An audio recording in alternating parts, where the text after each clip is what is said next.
What's up, guys? Welcome back to Fish Over Chicks Woodworking. My name is Peter, and today we are building a catch-all. This was a comment from, I believe, Michael. Shout out to you. Thank you for this comment. We're going to be learning how to build that today. And before we get into the video, it is officially summertime, and that means grill season. If you want any grilling products, head over to grillaholics.com and use code FOC for, is it 20% off? 20% off. I think it's a 20% off discount, so that's pretty good. Anything over there, go get yourself some grilling supplies. But without further ado, let's build a catch-all. Alright guys, what we've got here is a nice piece of maple. Really liking the grain pattern on this. So what we're going to do is we're going to get this cut down a little bit smaller. Probably going to make this about 12 by 12 inches, so it is perfect square. And yeah, let's get this cut up, planed, jointed, and we'll get to the next step. So I just realized how thick this maple is. It's just under an inch thick. So I think what we're going to do is cut this at 12 inches first. And then what we're going to do is go ahead, take it over to the table saw, cut this in half lengthwise and thickness-wise.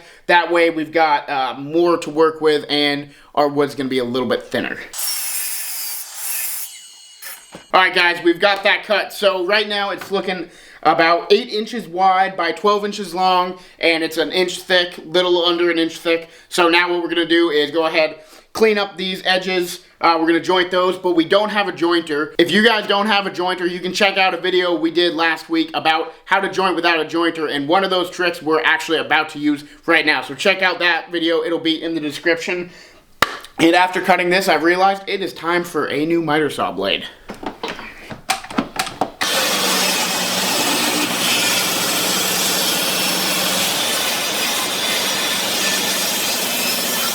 Alright, now that we've got both of these sides jointed, we're going to go ahead and run it through the planer a few times. Just get these sides nice and flat. They're fairly flat right now, but just a little bit of imperfections on the side that we're just going to plane out.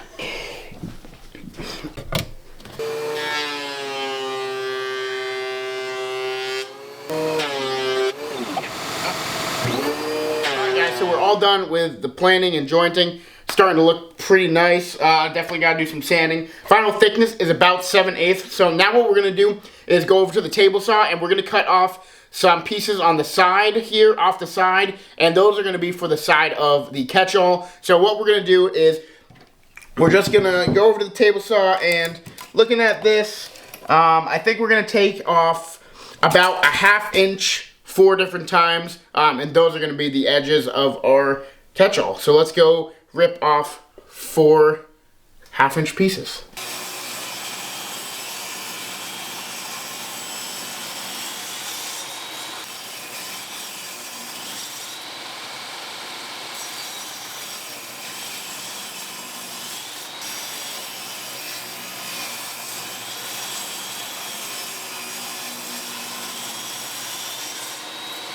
Alright, so here's what we've got left after cutting these 4 1/2 inch pieces. So now what we're going to do is we're going to take this piece over to the table saw. It's a little bit more than 6 inches wide right now. So what we're going to do is cut, just basically divide this by 3. I think it's like 6.5. So everything is going to be a little bit over 2 inches. We're just going to do 3 2-inch cuts, and that way we can then take those 3 cuts and then we can rip those in half. Obviously, if you have a bandsaw, you can just run this thing right through the bandsaw and split this into 2 pieces, but I do not have a bandsaw yet, unfortunately, but I would like to get one, so please like and subscribe so the channel grows. Thank you. Yeah, so that's how we're going to do it now. Obviously, we're going to have to do a lot of gluing afterwards, but that's okay. A little bit of gluing never hurt anyone, so let's go.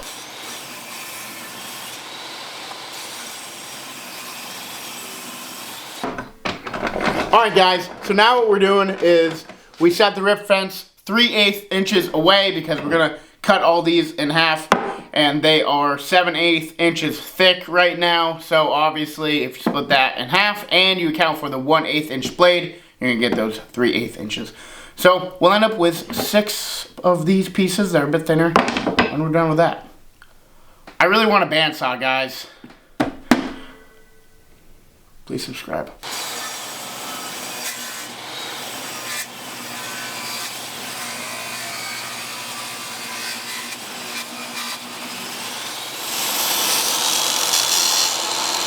Alright guys, so what we're going to do now is we're just going to glue this up like a cutting board. You're just going to want to lay it on your clamps just like that. So what I'm doing is, as you can see, there's a lot of saw marks here. One side, nice and flat. Put that one down on your clamps, and then we're going to have the saw mark side all up on the same there. Because it's going to be a lot easier to sand those out if they're all facing the same side. So we're just going to go ahead and glue this up like you would a normal cutting board, and then we'll come back to it and work on the sides afterward.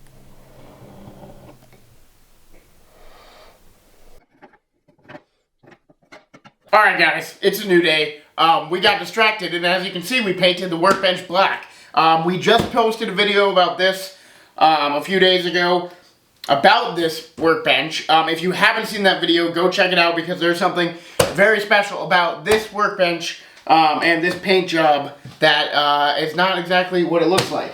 But we've glued this overnight, looking good. Now what we're going to do is go ahead and chisel these pieces of dry glue off. Then we're going to sand it down nice and smooth, and then we will move on to the edges of the catch-all. So we've sanded this down nicely. We started with 120 and we worked our way up to 220. Now what we're going to do is take these pieces, these four for the sides here, and we're going to cut 45-degree angles on them. So now we want to cut them down to have the right length, because we want this to be about 12 inches long by 10.5 inches wide. That's how big we made the other one, and that was a good size. So what we're going to do is cut two of these to 12 inches, 45-degree angles on both sides, and then two of them to 10.5 inches with the 45-degree angle on both sides.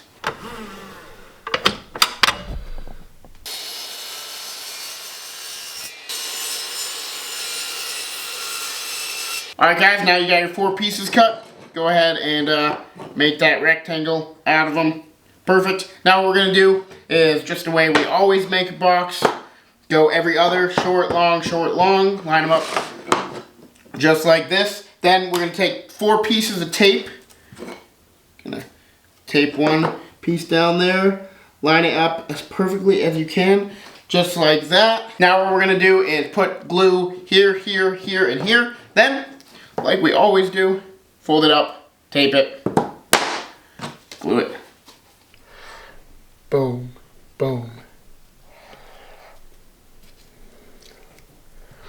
These are all looking pretty good. Go ahead, and you're going to want to wipe off the excess glue there, so I'll grab a rag and do that. Alright guys, so while this is gluing, we've got our bottom piece done. So what we're going to do is just make sure that one side, like the bottom here, has the tape not overlapping. Just going to want to make sure that this is perfectly flat, so cut off any tape that you might need to. But when this is gluing, we're just going to glue this to the bottom piece, just like that. And of course, all these extra sides here that is overlapping, you're not going to have to worry about that, because we're actually going to chop those off as much as we can. Bring it to the table saw, get as close to all this chopped off as possible, and then finish it off with the flush trim bit on the router.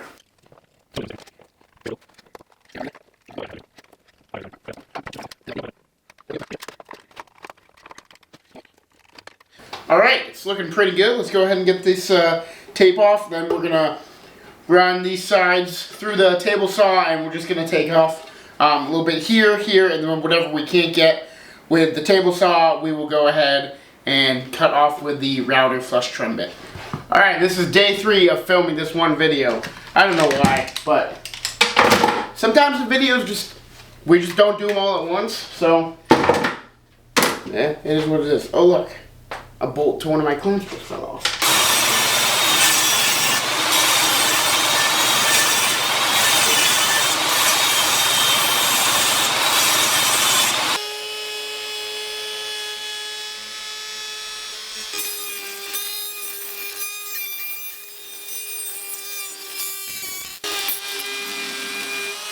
Alright guys, so we had to sand the absolute heck out of this to get that dry glue out of the corners there.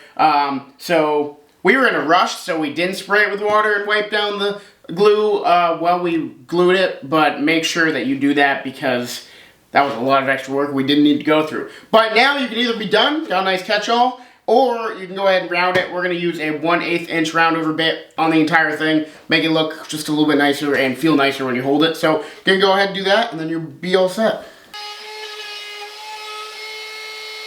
Alright guys, there you have it.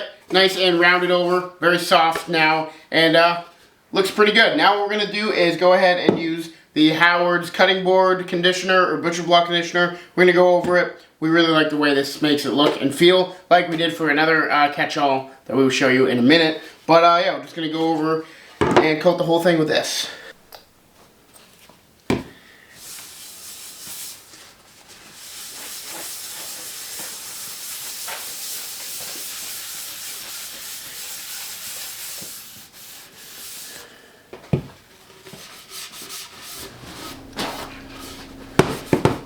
Alright guys, so there you have it. This is the one we just made, obviously. This is one me and John made a while ago that he's had in his apartment. But here they are, catch-all. Very easy to make, and I'm happy with the way it came out, and it will be ready to catch all of my things. So yeah, thank you guys so much for watching.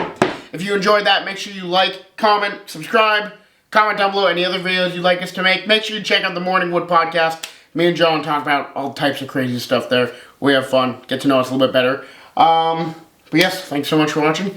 We'll see you in the next one. I don't have a pencil to throw at the camera. Do you have a pencil for me?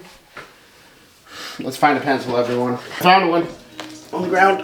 Okay, bye. Guys, if you like that video and you want to see me build 4 projects from just one 2x4, click here and watch that video.